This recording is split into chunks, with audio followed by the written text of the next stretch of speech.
Ah là là, Think Retail 2021, on y est. Tu te rends compte, c'est dingue. Ouais. 4 ans en 1 an. Hein.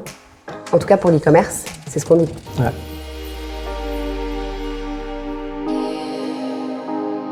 Et en même temps, tu vois, depuis le 19 mai, on a eu quelques enseignes au téléphone et elles nous disent toutes qu'elles ont battu des records de chiffre d'affaires depuis 2019.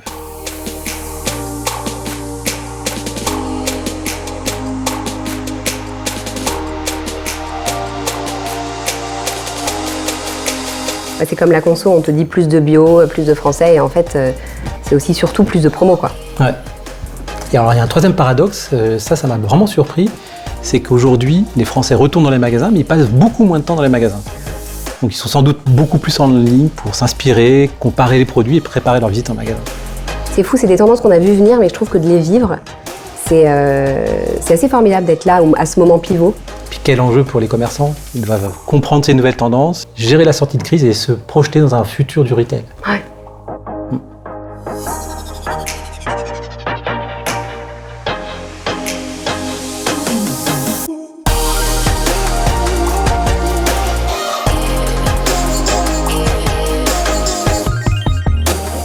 Allez, on y va.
Bonjour à toutes et à tous et bienvenue dans cette nouvelle édition 2021 de Google Think Retail. Je suis François Louviton et je dirige le secteur des marques et du retail pour Google en France.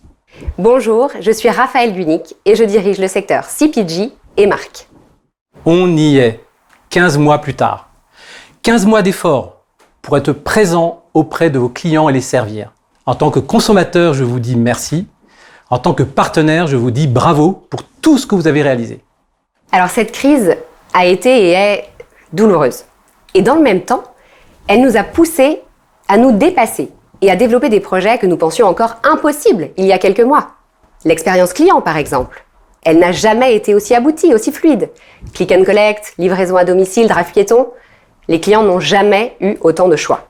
L'ensemble de la chaîne de valeur s'est transformé, notamment la supply chain, pour s'adapter aux aléas de production. Le marketing, il s'est enrichi, il est plus digital, plus data-driven, plus innovant, comme la digitalisation des catalogues papier, pour répondre aux enjeux environnementaux. Alors, tout au long de ces mois, on vous a accompagné, on vous a écouté, et grâce à vous, nous avons pu accélérer le lancement de produits. Certains seront présentés aujourd'hui. Nous nous sommes également forgés 3 convictions sur le futur du commerce. Notre première conviction, c'est qu'on ne peut pas prédire le comportement des consommateurs, mais on peut s'y préparer. Alors comment ? La clé pour être prêt, c'est mettre au cœur de vos décisions les données, d'utiliser l'automatisation en temps réel, tout en respectant la vie privée des utilisateurs. Nous annonçons notamment aujourd'hui un tout nouvel outil, Insight Page. Cet outil va vous permettre d'identifier les tendances sur votre marché en termes de requêtes ou d'intention d'achat de produits, de comprendre comment elles peuvent vous permettre de développer votre activité et de mesurer votre performance par rapport à ce potentiel d'intention. Notre deuxième conviction, c'est que plus on est digital, plus on a besoin d'être humain, au singulier comme au pluriel. Chez Google, la plupart de nos innovations reposent sur l'usage accru du machine learning. Mais la clé pour utiliser au mieux ces technologies, c'est de mettre de l'humain au cœur pour comprendre leur fonctionnement, mettre les bons paramètres dans les systèmes et adapter son mode de fonctionnement. Etam et Auchan nous raconteront tout à l'heure comment. Enfin, notre troisième conviction, c'est que si la crise a été un grand accélérateur, elle est aussi un grand reset. Au-delà de répondre aux consommateurs en ligne en adaptant son expérience client, sa supply chain ou même sa politique commerciale, elle pousse aussi les commerçants à réfléchir à leur mission, leurs responsabilités et comment ils l'exécutent pour trouver un nouvel équilibre durable. J'aurai le plaisir d'en discuter avec Julie Walbaum, directrice générale de Maisons du Monde, tout à l'heure. Et finalement, ces 15 derniers mois que nous avons vécus ont posé les bases du retail de demain. Et c'est ce qu'on va vous montrer aujourd'hui. Nous avons donné la parole aux hommes et aux femmes qui font le retail, qui portent ces projets de transformation. Et je les remercie de leur confiance. Mais avant de vous emmener dans le monde de demain, revenons sur ce que les chiffres nous disent aujourd'hui. Et pour cela, nous accueillons Marc Lolivier, directeur général de la FEVAD, la Fédération de l'e-commerce et de la vente à distance. Excellent Think Retail!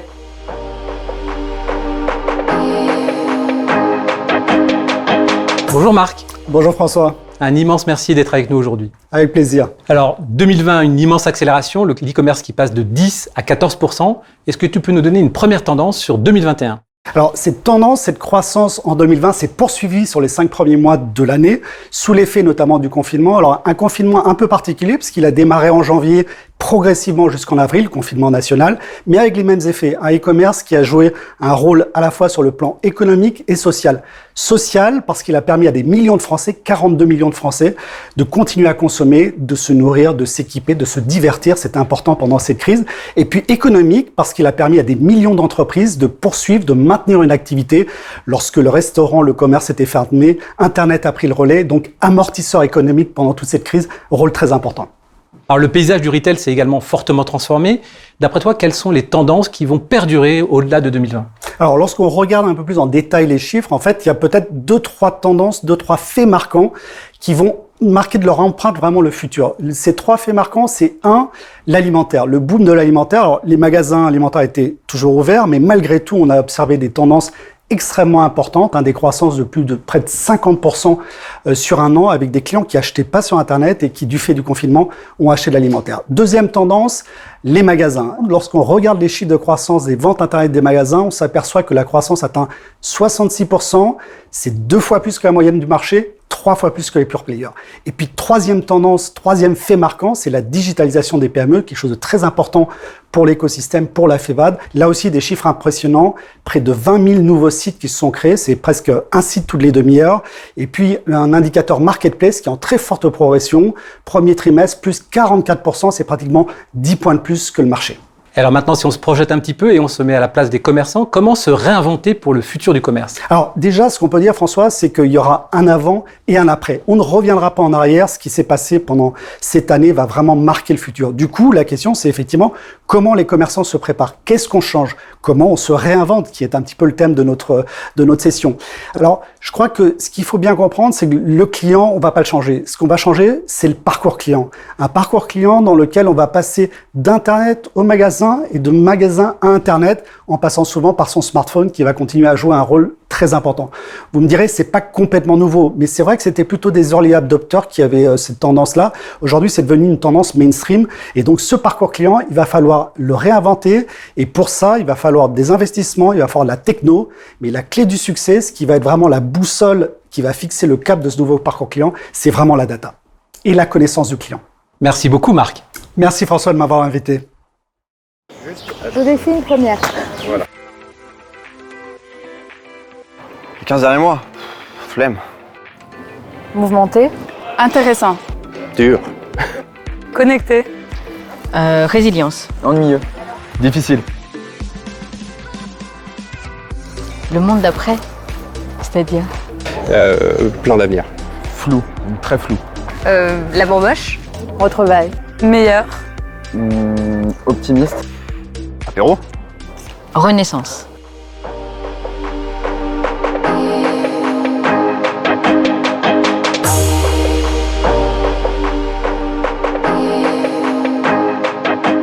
Accélération. L'accélération. Exotique. Inédite. Résilience. Visio. Relativité, au sens psychologique, philosophique et scientifique. Avoir réussi à transformer Den Souffrance en moins d'1 an, en embarquant 1000 collaborateurs engagés, que je remercie du fond du cœur. D'avoir atteint un chiffre d'affaires et une rentabilité presque au niveau de 2019, tout en continuant, et c'est là ma fierté, à pouvoir investir sur des projets stratégiques, mais aussi la poursuite de nos avancées RSE, notamment en matière d'offres durables. C'est naturellement le calculateur d'impact carbone qu'on a lancé en septembre dernier. Bien évidemment, c'est celle de la manière comme mes équipes ont réagi pendant ces périodes si difficiles, comme nous avons pu garder une relation client unique et constante pendant ces périodes, et comme nous avons réagi au fil de l'année dans des périodes difficiles, mais aussi dans des périodes de bonheur, parce que nous avons profité aussi d'une relance extraordinaire. Grandir à plus de 100% de croissance dans une année de pandémie, ça demande une force énorme de la part des équipes. Chaque client est unique et chaque client nous a apporté en soi une immense réussite. On n'en a jamais eu autant et je pense que pour être digne de cette réussite, notre enjeu, ça va être de garder tous ces nouveaux clients qui ont été notre belle réussite de 2020, qui doivent être celles de 2021 en restant auprès de nous. J'ai la chance de travailler pour Omnicom Media Group, qui a su maintenir à la fois tous les emplois et les niveaux de rémunération de ses collaborateurs pendant cette période difficile. J'en suis aujourd'hui le chef de file en France et ça pour moi c'est une très grande fierté. Je dirais l'exigence des consommateurs. On est dans un moment de crise, les gens vraiment se posent des questions sur leur manière de consommer et comment ils peuvent faire les choses différemment. C'est là où l'occasion vient vraiment prendre toute son ampleur. Parce que acheter ou vendre un vêtement, c'est étendre la vie des produits et c'est donc faire un geste beaucoup plus positif pour la planète. Ce qui a changé, c'est le rapport à l'espace-temps. Tout s'est accéléré et tout s'est ralenti. C'est un paradoxe. L'expérience client, c'est vraiment la traduction de ce phénomène et de ce mouvement pour le retail.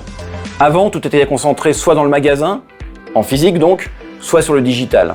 Aujourd'hui, ce qu'il faut, c'est une expérience holistique qui dépasse les frontières. C'est que le digital, le e-commerce, en fait, de façon très simple, est venu au cœur du métier de Carrefour, est vraiment devenu indissociable du métier de chaque directeur de magasin, de chaque collaborateur qui travaille chez Carrefour. Et ça a changé, c'est devenu concret.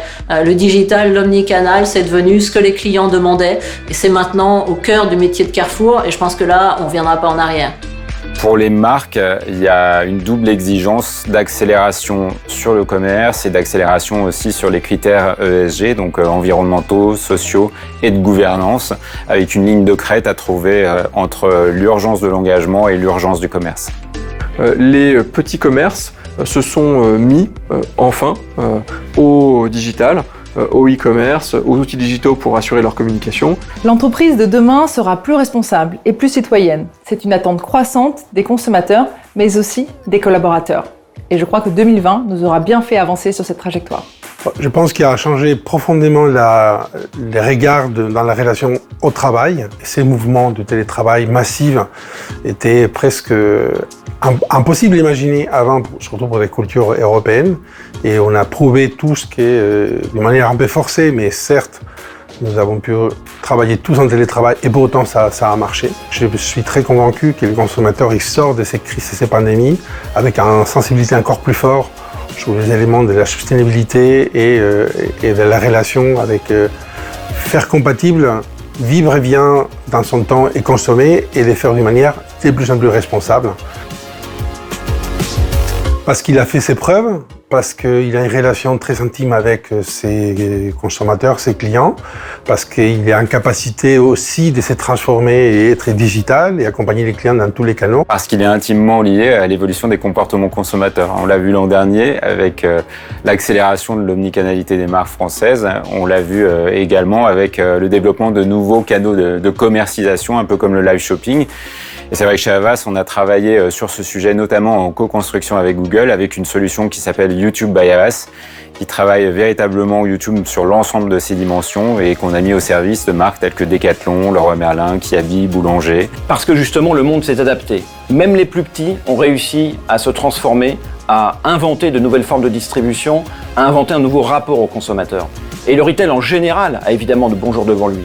Pourquoi ? Tout simplement parce que les marques ont une connaissance client, mais maîtrisent beaucoup moins bien une connaissance holistique du client sur toutes ses dimensions et la partie logistique qui évidemment est fondamentale. Cette connexion entre les deux, c'est ce qui fera le succès du retail de demain.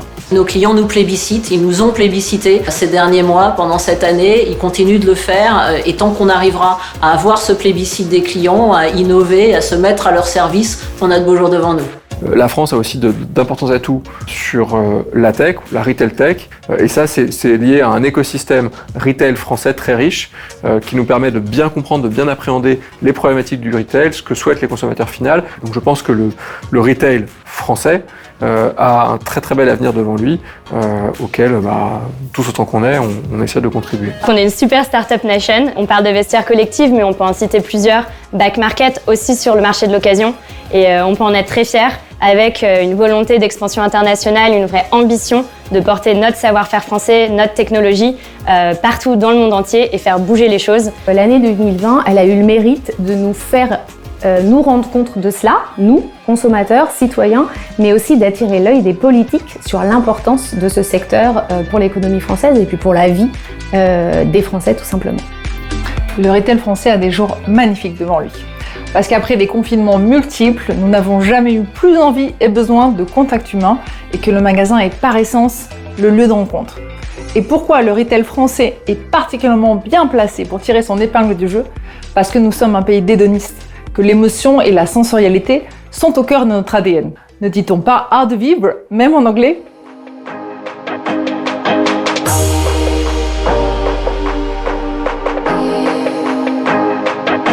Team magasin. Livraison. Magasin. Ça dépend. Team magasin. Team magasin, bien sûr. Magasin. Team livraison. Livraison.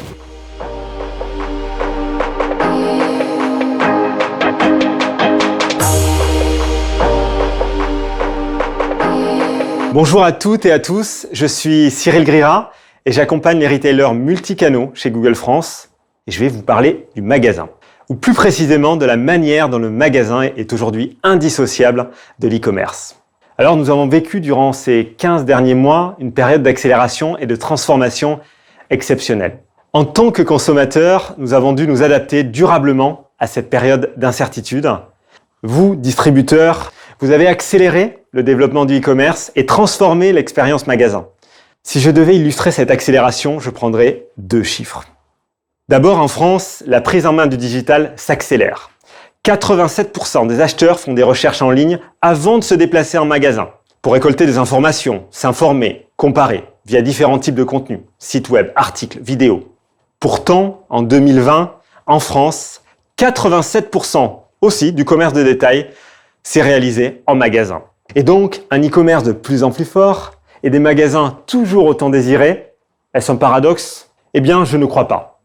La question que vous vous posez au quotidien et que nous nous posons est comment tirer profit de la complémentarité entre le online et le offline.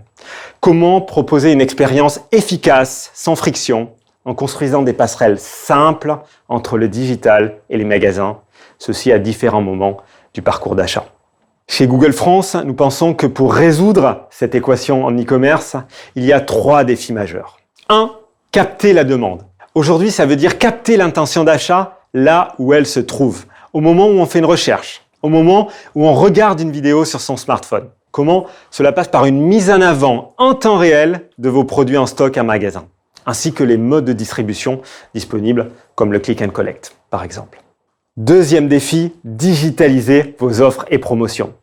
Aujourd'hui, ça veut dire communiquer vos opérations promotionnelles localement à une audience spécifique en mettant en avant vos magasins. Comment ? Cela passe par les rendre visibles en fonction du contexte du consommateur. Être présent sur Google Maps lors d'une recherche, proposer une bannière et une vidéo sur YouTube en mettant en avant vos produits.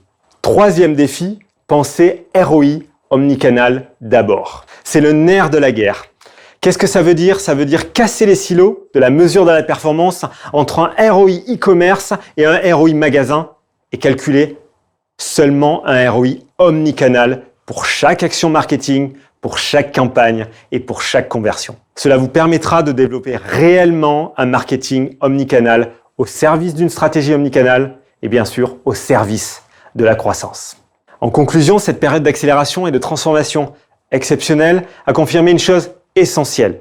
E-commerce et magasins physiques ne font plus qu'un aux yeux des consommateurs. Regardons maintenant un cas concret avec un acteur majeur de la grande distribution.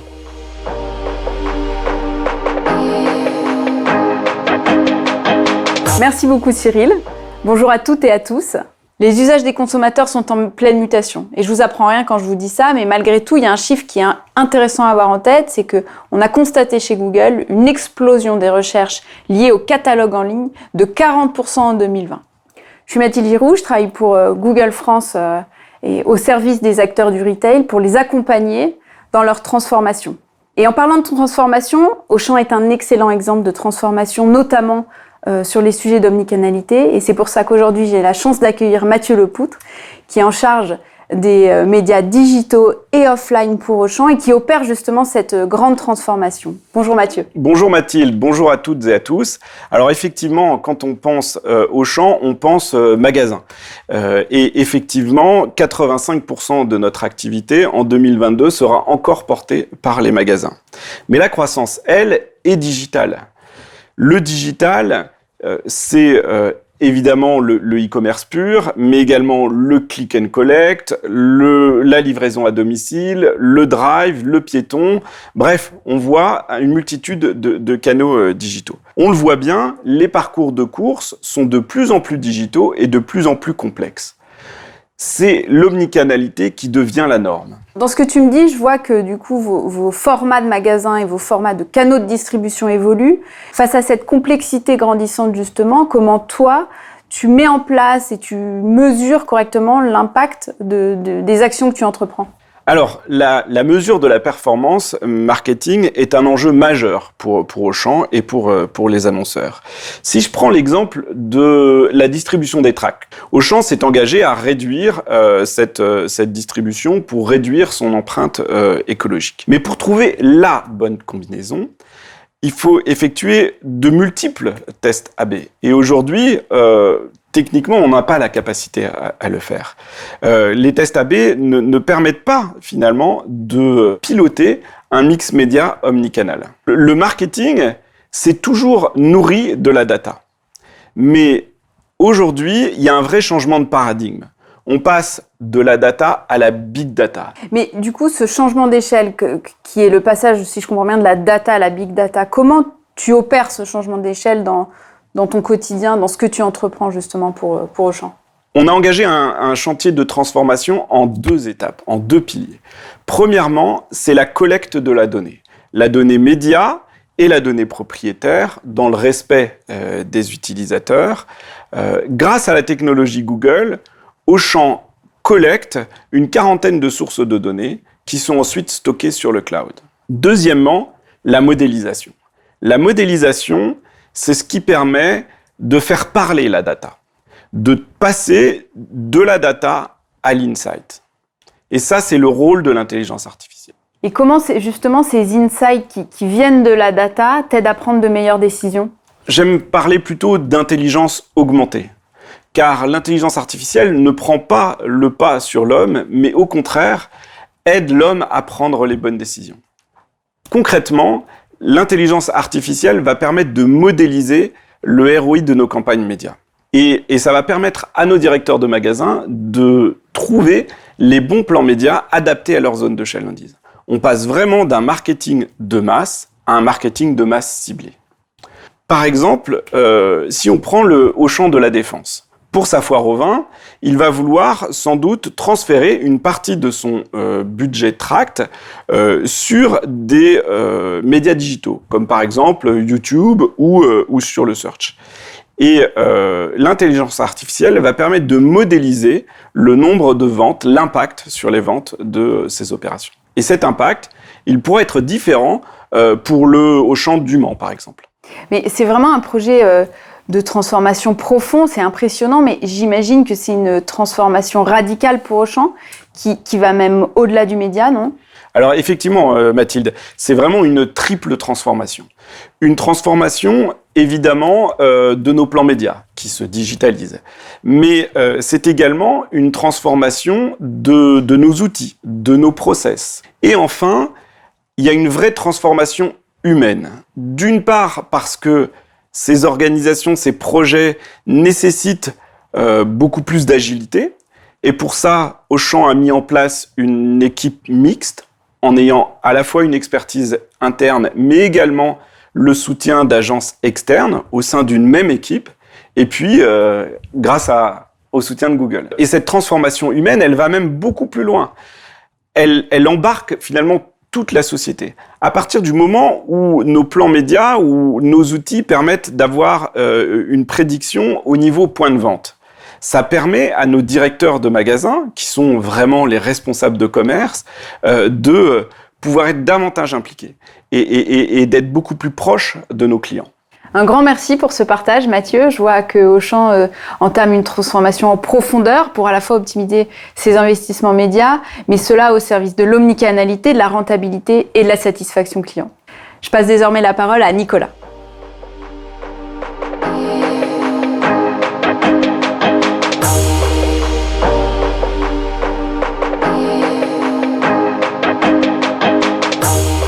Lingette désinfectante. Lingette désinfectante. Lingette désinfectante. Carrosserie, je pense. Lingette désinfectante. Ah, les lingettes désinfectantes, c'est sûr. Lingette désinfectante. Lingette désinfectante. Les lingettes, définitivement.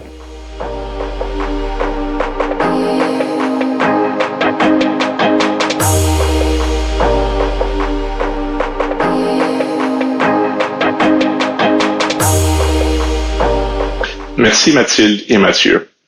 Bonjour, je m'appelle Nicolas Darvaux-Garneau et je suis le Chief Evangelist à Google. Je travaille avec plusieurs des meilleurs annonceurs de Google à travers le monde. Et aujourd'hui, je souhaite partager avec vous ce qu'ils font pour maximiser leur profit dans l'ère du machine learning. Premièrement, leur KPI est de maximiser le profit. Comme exemple, je travaillais dernièrement avec un détaillant américain et leur KPI était d'avoir $6 de revenus pour chaque dollar investi sur Google. Ils ont testé l'idée de changer ce KPI pour un profit maximum et ils ont augmenté leur profit de 55%. Deuxièmement, ils ont un budget flexible. Durant COVID, on a vu une très grande différence entre les détaillants qui avaient un budget fixe et ceux qui avaient un budget flexible. Et à cause de la demande qui changeait très souvent, ceux qui avaient un budget flexible ont pu vraiment suivre la demande du consommateur et maximiser les profits, tandis que ceux qui avaient un budget fixe ont pu couper très rapidement, mais quand la demande a rebondi, ont été très lents à suivre la demande et ont manqué beaucoup de profit. Troisièmement, ils partagent les meilleures données. La plupart des détaillants ne partagent seulement que les revenus en ligne avec Google, tandis que les meilleurs partagent les revenus en ligne, les revenus en magasin, les marges et même le Customer Lifetime Value.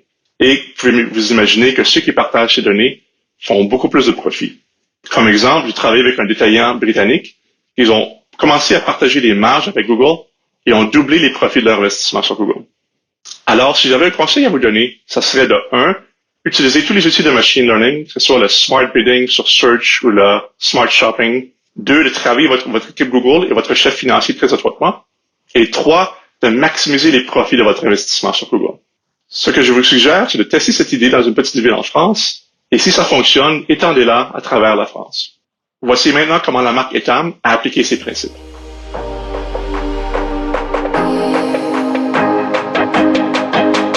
Merci Nicolas. Bonjour à toutes et à tous. Je m'appelle Thibaut de la Gannerie. Je suis en charge chez Google du secteur de la beauté et de la mode. J'ai le plaisir aujourd'hui d'accueillir Elia Asson. Bonjour Elia. Bonjour Thibaut. Elia est directrice générale du groupe Etam, en charge du digital. Et sous son impulsion, il y a environ 2 ans, le groupe Etam a variabilisé ses investissements marketing dans le but de s'adapter en temps réel aux variations de la demande. Ce qu'on a vu effectivement s'avérer être une approche très efficace pendant la période de Covid où la demande a énormément varié. Elia, est-ce que tu peux nous en dire plus sur cette méthode et en quoi elle vous a permis de vous adapter au mieux à ces variations? Quand le confinement a démarré il y a 1 an, On pouvait absolument pas anticiper tout ce qui allait se passer mois après mois, la fermeture des magasins, les changements de comportement par tranche d'âge qui ont été flagrants en tous les cas dans nos secteurs, et puis un certain nombre de phénomènes de modification de comportement d'achat selon évidemment les produits, etc. Donc en fait, nous, on a accéléré et on a rendu encore plus important et majeur un mode de fonctionnement qu'on avait initié il y a 2 ans, qui fonctionne sur deux points de différenciation. Le premier, c'est qu'on travaille avec des investissements en acquisition qui sont, on va dire, ouverts, au sens où on va investir autant que ça rapporte de performance. C'est-à-dire, on ne se dit pas, c'est X% de notre PNL, on se dit, en fait, on va pousser autant qu'on voit que ça rapporte de chiffre d'affaires, nos budgets d'acquisition. Donc, on est sur un budget complètement dynamique. Donc, ça, c'est le premier point. Et le deuxième point, c'est que en même temps, en parallèle, pour que ça ait du sens et qu'on ne soit pas que à pousser du chiffre d'affaires et qu'on garde un PNL sécurisé, on va aussi travailler sur l'observation du ROI. Et ce qu'on voit, c'est qu'on a complètement déplafonné nos budgets d'acquisition. On a complètement réfléchi en se disant combien de chiffre d'affaires on peut aller capter, surtout dans une période d'urgence où il fallait rattraper le chiffre d'affaires du retail, tout en gardant un souci de performance. Et donc, en exemple, sur la période de confinement, ça nous a permis en chiffre d'affaires de faire plus 160% sur Etam, plus 90% sur Undies, sur le SIA, en chiffre d'affaires SIA hors marque, et tout en ayant un ROAS marque avec une performance additionnelle de plus 25%. Alors Elia, tu nous parles du pilotage à la marge. Est-ce que tu peux nous donner des exemples concrets de ce que vous faites pour affiner de plus en plus ce pilotage ? Je vais te donner 2 exemples. Le premier, c'est sur le choix du canal et le deuxième sur les choix des promotions qu'on laisse à nos clientes. Donc, dans le premier volant sur, par exemple, le choix du canal, en fait, on a mis en place ensemble tout le système de LIA, c'est-à-dire, en fait, quand une cliente, et 99% d'entre elles, va sur le Internet et pour voir un peu ce qu'elle va acheter, possiblement au magasin, on lui laisse le choix de voir si son produit est disponible sur le site ou dans quel magasin de proximité. Donc nous, je crois beaucoup au marketing local. Premier sujet. Deuxième chose qu'on démarre en juillet, c'est que vous allez avoir accès à nos chiffres d'affaires vente magasin, ce qui va nous permettre de réellement mesurer, grâce à un certain nombre de trackers communs, l'impact de nos promotions et de nos affichages acquisitions online sur les ventes offline, ce qui est le Graal de tout retailer, donc le fameux effet ROPO qu'on va pouvoir mesurer. Donc ça, c'est sur la partie du choix de canal qu'on développe ensemble. Le deuxième exemple que je souhaite partager, c'est la façon dont on travaille désormais la promophilie. Jusqu'à aujourd'hui, on avait plutôt tendance à proposer les mêmes types de promos à toutes les petites clientes. Or, il s'avère qu'un certain nombre de clientes sont réellement promophiles. Elles n'achèteraient pas si elles n'ont pas leur moins 20 à moins 50%. Mais d'autres clientes ne sont pas nécessairement promophiles et pourraient tout à fait acheter parce que c'est plutôt des nouveautés et qu'on n'a pas nécessairement besoin d'aller jusqu'à des moins 20, moins 30%. Donc, on a fait un énorme travail de clusterisation par rapport à la promophilie et ça permet d'avoir des réelles économies majeures et de s'adapter à ce que veulent nos clientes. Et c'est comme ça qu'on communiquera de plus en plus désormais sur les campagnes, entre autres Google. Merci beaucoup Elia, c'était très inspirant. Merci Thibaut. Pour récapituler, je parlerai de budget ouvert, de pilotage à la marge et d'un travail de plus en plus fin sur la data qui vous permettra d'optimiser vos investissements marketing pour plus de profitabilité. Et je passe la parole à Alix. Beaucoup d'influenceurs, des musiques vidéo, j'écoute beaucoup de chansons. Souvent les sorties musicales, des tutos de peinture et les derniers défilés de mode. De la musique et des tutos make-up. Des ateliers pour faire de la coloration végétale. Beaucoup de documentaires. Des unboxings avant d'acheter du matériel, plein de choses. Avec grand plaisir.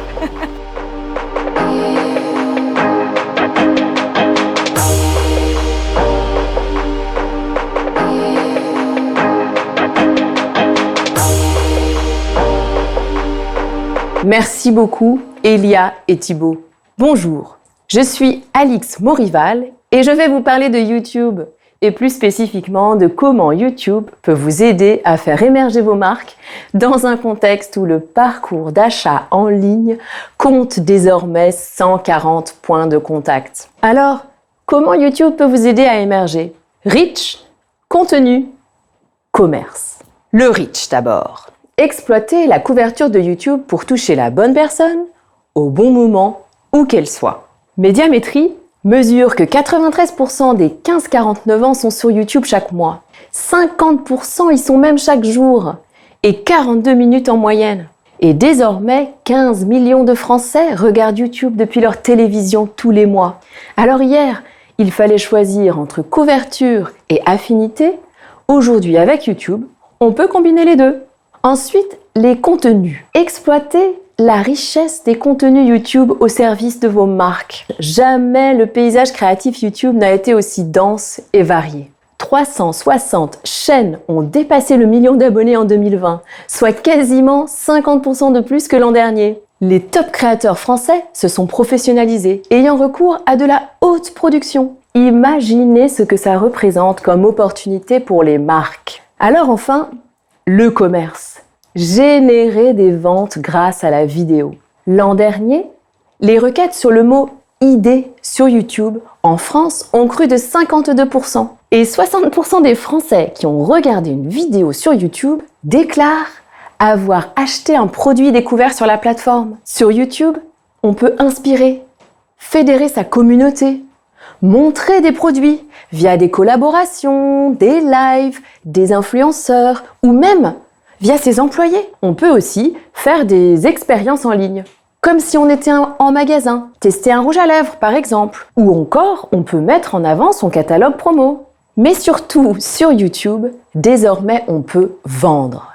Et c'est pourquoi nous sommes heureux de vous annoncer le lancement des campagnes vidéo à l'action couplées au flux shopping. Un format publicitaire vidéo innovant qui relie YouTube au Google Merchant Center. Sephora l'a testé avec d'excellents résultats. En somme, pour vous, marques et distributeurs, YouTube, c'est du reach. Une couverture importante sur l'ensemble de la population française, permettant de toucher la bonne personne au bon moment, où qu'elle soit. C'est un écrin de contenu riche et varié. Enfin, YouTube, c'est du commerce. L'opportunité de générer des ventes directement grâce à la vidéo, en e-commerce ou en magasin. Et bien sûr, n'hésitez pas à vous tourner vers vos équipes pour creuser plus en détail les clés de la réussite des stratégies de marque sur YouTube. Alors ce que je retiens de l'ensemble de ces interventions, c'est 3 choses. La première, un vent d'optimisme pour l'ensemble du retail français pour les années qui viennent. Ensuite, une capacité d'innovation sans commune mesure de l'ensemble des acteurs. Enfin, pour le futur du commerce, une vision plutôt de la recherche d'un équilibre, un équilibre entre plus de données clients et en même temps plus de respect des clients, entre plus de digital et plus d'humain, et enfin entre plus d'accélération et en même temps la recherche de sens, la quête d'une nouvelle mission. Alors, j'ai la chance d'être aujourd'hui avec Julie Walbaum, directrice de Maison du Monde, qui va justement nous parler de ce 3e thème, la transformation et la quête de sens. Ma première question porte sur la transformation de Maison du Monde. Quel est le principal défi que tu rencontres en tant que dirigeante ?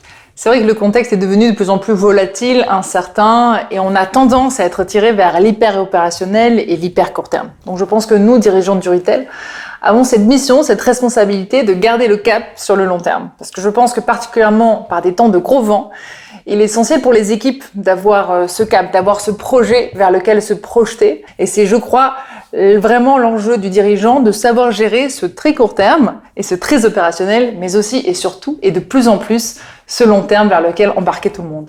Alors, il y a une autre question qui se pose aujourd'hui, il y a la quête de sens, l'évolution de la mission de l'entreprise.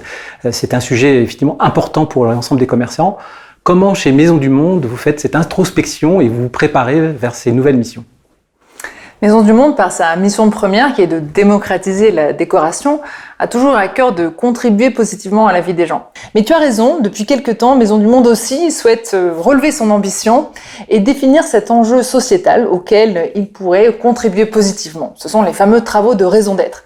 Nous les avons entamés il y a plus d'1 an, donc avant le Covid, parce que nous avions véritablement à cœur d'avoir ce projet qui nous unisse et qui ne soit pas le simple profit ou la génération de croissance. Ce projet est long et c'est tant mieux parce qu'il implique la mobilisation de tous, à la fois en interne, des collaborateurs, mais aussi de l'ensemble des parties prenantes. Parce qu'il doit avoir un sens, non seulement dans sa définition, mais aussi dans sa concrétisation.